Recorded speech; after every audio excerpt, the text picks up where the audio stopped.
Hi everyone, and welcome back to my June bullet journal spread. This month we're going to combine Holostars 2nd Gen, SunTempo, and 3rd Gen MaFia together.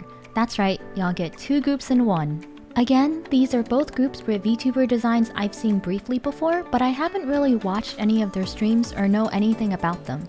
So it'll be more research for me and looking over their translated clips since I don't speak Japanese either. Starting off with Holostars 2nd Gen SunTempo. This wave consists of 3 members and all 3 are currently still active, though they joke that they're the friends who never hang out together. Collabs between the 3 wave mates come around once or twice a year. First, we have Asta Leda, a childish, self-indulgent Bishonen idol whose past is unclear. While continuing his path as an idol, he's also currently looking for answers regarding his past and a way to return home. In his lore video, Project Gemini Volume A, it explains he was a spacefarer that crash-landed onto Earth after a spaceship malfunctioned and was recruited. I find it so cool that he expands on his lores in birthdays and anniversary streams, and even has episodes and a murder mystery game. He has a little jellyfish robot mascot named Porunu, whose functions includes creating thumbnails, tweeting, or being a Wi-Fi router. With the expansion of his lore, he also introduced new mascots known as star animals. He's insanely skilled, has high sniping skills, and was the first Holo Pro member to reach Master Rank on stream and Solar Master status. He's known for his endurance streams, or what the fan call Ast Hell. He also did a 24-hour singing stream singing 180 songs non-stop. Astio also played Nier Automata on hard mode and with a mouse and keyboard, which resulted in not getting past the tutorial after 7 hours.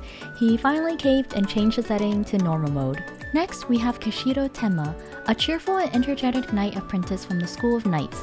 He was isekai to Japan. Though he says he's chivalrous and very knightly, fans call him Dark Knight or Dark Tenma, since he enjoys games that involve deception and is good at the killer or imposter role when playing games such as Dead by Daylight or Among Us. He tries to debunk this while playing GTA 5 by following the law, only to immediately get sidetracked when, after a bank robbery cutscene, he tried to justify every crime he committed.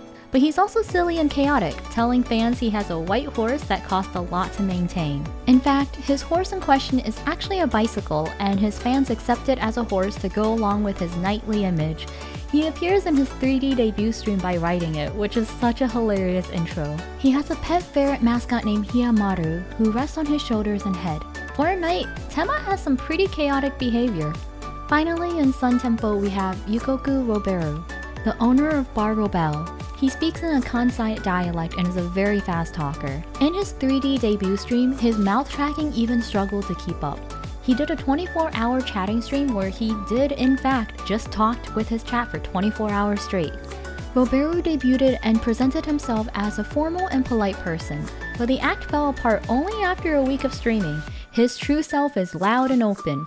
In fact, he's so embarrassed about his debut stream that he did a do-over for it. His ASMR streams includes fireworks, caseta sounds, despite being terrified of bugs, and a 1-hour chair assembly stream where we learned that Roberu is bad at tools and building things.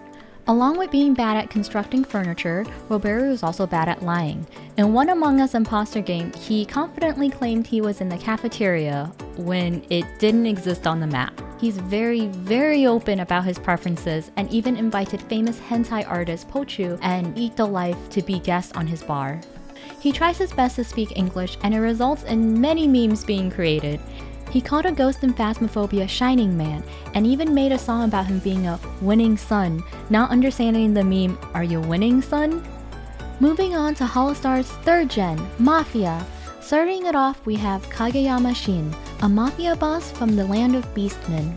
He's a jackal, not dog or skunk, beastman that came to this world searching for his missing best friend, and after not making any progress in his search, decided to join Holostars. He acts tough but couldn't be evil even if he tried. Shien can speak Korean, is self-taught, but good enough to live by himself in Korea. He can cook well and likes cute things like stuffed animals. He posts cute animal videos and recipes on his Twitter account and likes otome games. Definitely a very tough mafia boss.